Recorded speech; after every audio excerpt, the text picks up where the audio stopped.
बिस्मिल्लाहिर्रहमानिर्रहीम नाजरीन तुसी वेख रहे हो मलक आरफ ऑफिशियल और मैं ਤੁਹਾਡਾ मेज़बान मलक आरफ और ਅੱਜ ਅਸੀਂ ਡੀਪੀਓ ਕਸੂਰ ਦੇ ਦਫ਼ਤਰ ਦੇ ਬਾਹਰ ਮੌਜੂਦ ਹਾਂ ਜਿੱਥੇ ਦੱਸਿਆ ਜਾ ਰਿਹਾ ਕਿ ਸ਼ਹਿਰ ਤੇ ਗਿਰਦੋਨਵਾਈ ਪਿੰਡਾਂ ਦੇ ਵਿੱਚ ਚੋਰੀ ਡਕੈਤੀ ਤੇ ਕਤਲ ਦੀਆਂ ਵਾਰਦਾਤਾਂ ਜਿਹੜੀਆਂ ਮਾਮੂਲ ਬਣ ਚੁੱਕੀਆਂ ਨੇ ਔਰ ਅੱਜ ਮੇਰੇ ਕੋਲ ਮੰਡੀ ਉਸਮਾਨ ਵਾਲਾ ਦੇ ਇਲਾਕੇ ਰਾਜੋਵਾਲ ਦੇ ਵਿੱਚੋਂ ਇੱਕ ਮਜ਼ਲੂਮ ਫੈਮਿਲੀ ਆਈ ਹੈ।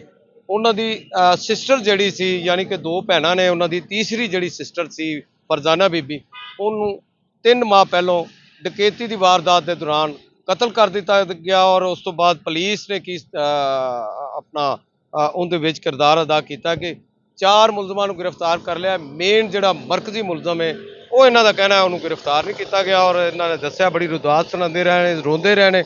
ਮਰੀਮ ਨਵਾਜ਼ ਤੱਕ ਵੀ ਗਏ ਨੇ, ਉੱਥੋਂ ਤੱਕ ਮੁਲਾਕਾਤ ਨਹੀਂ ਕਰਵਾਈ ਗਈ। ਆਈਜੀ ਪੰਜਾਬ ਦਾ ਦਰਵਾਜ਼ਾ ਖੜਕਾਇਆ, ਡੀਪੀਓ ਕਸੂਰ ਕੋਲ ਪੇਸ਼ ਹੁੰਦੇ ਰਹੇ ਨੇ ਲੇਕਿਨ ਇਹਨਾਂ ਨੂੰ ਇਨਸਾਫ ਨਹੀਂ ਮਿਲਦਾ ਪਿਆ। ਇਹਨਾਂ ਦੇ ਬਕੌਲ ਕਿਤੇ ਕਿਤੇ ਗਏ ਹੋ, ਕੀ ਕਹੋਗੇ? ਤੁਹਾਡੇ ਨਾਲ ਕੀ ਨਾ ਅਸੀਂ ਇਹ ਕਹਿੰਦੇ ਆ ਕਿ ਅਸੀਂ ਜਾਤੀ ਉਮਰਾ ਵੀ ਗਏ ਆ, ਅਸੀਂ ਗਏ ਆ ਦੂਸਰਾ ਉੱਥੇ ਮਾਰ ਰੋਡ ਤੇ ਵੀ ਅਸੀਂ ਗਏ ਆ, ਫਿਰ ਅਸੀਂ ਦੂਸਰਾ ਆਈਜੀ ਪੰਜਾਬ ਕੋਲ ਵੀ ਗਏ ਆ, ਅਸੀਂ ਡੀਪੀਓ ਤੇ ਵੀ ਗਏ ਆ, ਅਸੀਂ ਉੱਥੇ ਵੀ ਗਏ ਆ ਲੇਕਿਨ ਅਸੀਂ ਜ਼ਿਆਉਲ ਹਕ ਕੋਲ ਵੀ ਗਏ ਆ। ਐਸਪੀ ਨੂੰ ਹਾਂ ਇਨਵੈਸਟੀਗੇਸ਼ਨ ਇਹਨਾਂ ਨੇ ਇਨਵੈਸਟੀਗੇਸ਼ਨ 2 ਮੁਜਰਮਾਂ ਦੀ ਕੀਤੀ ਹੈ ਲੇਕਿਨ ਇਹਨਾਂ ਨੇ ਸਹੀ ਕੀਤੀ, ਭਲਾ ਹੋਵੇ ਇਹਨਾਂ ਦਾ ਡੀਪੀਓ ਨੇ ਤੇ ਉਹਨੇ। ਬਾਕੀ ਸਾਨੂੰ ਮੁਤਲਕਾ ਥਾਣੇ ਤੋਂ ਸਾਨੂੰ ਇਨਸਾਫ ਮਿਲਣਾ ਚਾਹੀਦਾ ਸੀ, ਉੱਥੇ ਸਾਨੂੰ 0 ਪੁਆਇੰਟ ਇਨਸਾਫ ਮਿਲਿਆ। ਉੱਥੇ ਸਾਨੂੰ ਪ੍ਰੈਸ਼ਰਾਈਜ਼ ਕਰਦਾ ਸੀ, ਅੱਜ ਸਭ ਸਾਨੂੰ ਪ੍ਰੈਸ਼ਰ ਕਰਦਾ, ਸਾਨੂੰ ਧੱਕੇ ਲਾਉਂਦਾ।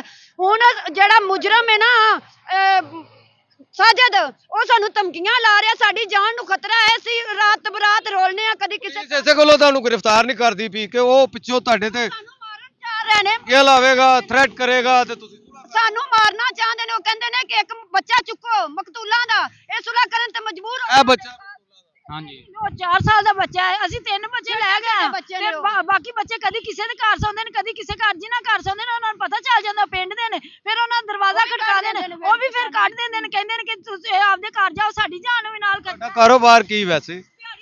ਮਿਹਨਤ ਮਜ਼ਦੂਰੀ ਲੋਕਾਂ ਦੀਆਂ ਘਰਾਂ 'ਚ ਦਿਹਾੜੀਆਂ ਕਰੀਦੀਆਂ ਨੇ, ਆਲੂਆਂ ਦੀਆਂ ਦਿਹਾੜੀਆਂ ਕਰੀਦੀਆਂ ਨੇ, ਹਲਦੀ ਲੋਕਾਂ ਦੀ ਚੁਗੀ ਦੀ ਹੈ। ਇਹ ਅਸੀਂ ਗਰੀਬ ਆ ਤੇ ਸੜਕਾਂ ਤੇ ਧੱਕੇ ਖਾ ਰਹੇ ਆ ਨਾ।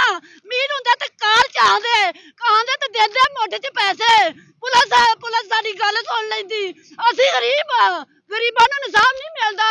ਆਵੇ ਆਲਾ ਮਰੀਮ ਕਿਉਂਕਿ ਉਹਦੀ ਮਾਂ ਜਦੋਂ ਉਹ ਮੌਤ ਜ਼ਿੰਦਗੀ ਕਸ਼ਮਕਸ਼ ਸੀ ਉਹ ਜੇਲੇ ਸੀ, ਇਸ ਵਾਸਤੇ ਮਰੀਮ ਨਵਾਜ਼ ਨੂੰ ਇਸ ਦਰਦ ਦਾ ਅੰਦਾਜ਼ਾ ਹੈ ਔਰ ਇਲਮ ਹੈ। ਉਹ ਸਾਡੇ ਨਾਲ ਆ ਕੇ ਅਫਸੋਸ ਕਰੇ, ਸਾਡੀ ਗੱਲ ਸੁਣੇ ਔਰ ਸਾਨੂੰ ਇਨਸਾਫ ਦੇਵੇ। ਉਹ ਇਨਸਾਫ ਵਾਲੀ ਕੁਰਸੀ ਤੇ ਬੈਠੀ ਹੈ, ਉਹ ਇਸ ਧਰਤੀ ਦੀ ਵੀ ਮਾਂ ਹੈ ਔਰ ਇਸ ਵਕਤ ਉਹ ਇਹਨਾਂ ਬੱਚਿਆਂ ਦੀ ਵੀ ਮਾਂ ਹੈ। ਇਹਨਾਂ ਬੱਚਿਆਂ ਦੀ ਤਾਂ ਮਾਂ ਡਾਕੂਆਂ ਨੂੰ ਸੁਆਹ ਦਿੱਤੀ। ਮਰੀਮ ਨਵਾਜ਼ ਕਹਿੰਦੀ ਸੀ ਡਾਕੂ ਜਿੱਥੇ ਵੇਖੋ ਮਾਰ ਦਿਓ, ਇਹ ਤੇ ਘਰ ਆ ਕੇ ਮਾਰ ਗਿਆ ਨਾ। ਔਰਤ ਘਰ ਦੇ ਵਿੱਚ ਮਹਿਫੂਜ਼ ਨਹੀਂ ਰਹਿ ਸਕਦੀ ਤੇ ਫਿਰ ਬਾਹਰ ਭੱਜ ਕੇ ਤੇ ਘਰ ਵਿੱਚ ਘਰ ਭੱਜ ਕੇ ਫਿਰ ਕਿੱਥੇ ਜਾਵੇ ਤੇ ਦਹਿਸ਼ਤ ਕਰਦੀ ਹੈ। ਮਰੀਮ ਨਵਾਜ਼ ਕਿੱਥੇ ਸੁੱਤੀ ਹੈ? ਮਰੀਮ ਨਵਾਜ਼ ਨੇ ਚੋਰ ਡਾਕੂ ਨਾ ਫੜੇ ਤੇ ਫਿਰ ਅਸੀਂ ਸਮਝਾਂਗੇ ਵਾਕਈ ਚੋਰਾਂ ਡਾਕੂਆਂ ਨੂੰ ਸਪੋਰਟ ਕਰਦੇ ਨੇ। ਇਹ ਵੇਖੋ ਇਹ ਦਰਖਾਸਤਾਂ ਉਹਨਾਂ ਨੇ ਮਰੀਮ ਨਵਾਜ਼ ਸਾਹਿਬਾ ਤੁਹਾਨੂੰ ਮੁਖਾਤਬ ਕਰਕੇ ਪਾੜ ਦਿੱਤੀਆਂ ਨੇ।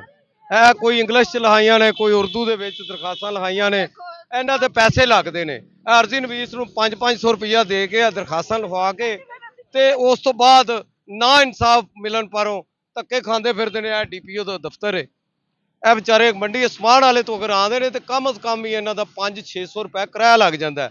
ਇਹ 6 ਭਰਾ ਨੇ, ਛੋਟੇ ਤੋਂ ਲੈ ਕੇ ਇਹ ਸਭ ਤੋਂ ਵੱਡਾ ਬੱਚਾ ਹੈ ਔਰ ਇਹਨਾਂ ਦੀ ਮਾਂ ਨੂੰ ਡਾਕੂਆਂ ਨੇ ਕਤਲ ਕਰ ਦਿੱਤਾ ਹੈ।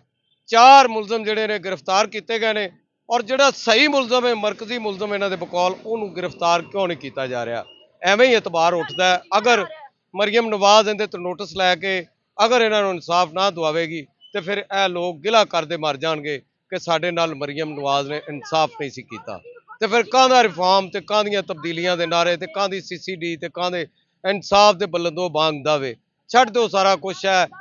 ਇਵਾਨਾਂ 'ਚ ਬਹਿ ਕੇ ਤੇ ਲੋਕਾਂ ਨੂੰ ਇਹ ਦਾਅਵੇ ਕਰਕੇ ਸੁਣਾ ਦਿਓ, ਕਹਿੰਦੇ ਜੀ ਅਸੀਂ ਲੋਕਾਂ ਨੂੰ ਡਿਲੀਵਰ ਕਰ ਰਹੇ ਹਾਂ, ਲੋਕਾਂ ਨੂੰ ਇਨਸਾਫ ਫਰਾਹਮ ਕਰਨੇ ਪਿਆ। ਇਹ ਸਾਰੀਆਂ ਗੱਲਾਂ ਕਰਨੀਆਂ ਫਿਰ ਛੱਡ ਦਿਓ। ਇਸ ਦੇ ਨਾਲ ਹੀ ਇਜਾਜ਼ਤ ਦਿਓ, ਵੀਡੀਓ ਨੂੰ ਜ਼ਿਆਦਾ ਤੋਂ ਜ਼ਿਆਦਾ ਸ਼ੇਅਰ ਕਰੋ ਤਾਂ ਕਿ ਇਹ ਮਜ਼ਲੂਮ ਫੈਮਿਲੀ ਨੂੰ ਇਨਸਾਫ ਮਿਲ ਸਕੇ। ਪਾਕਿਸਤਾਨ ਜ਼ਿੰਦਾਬਾਦ।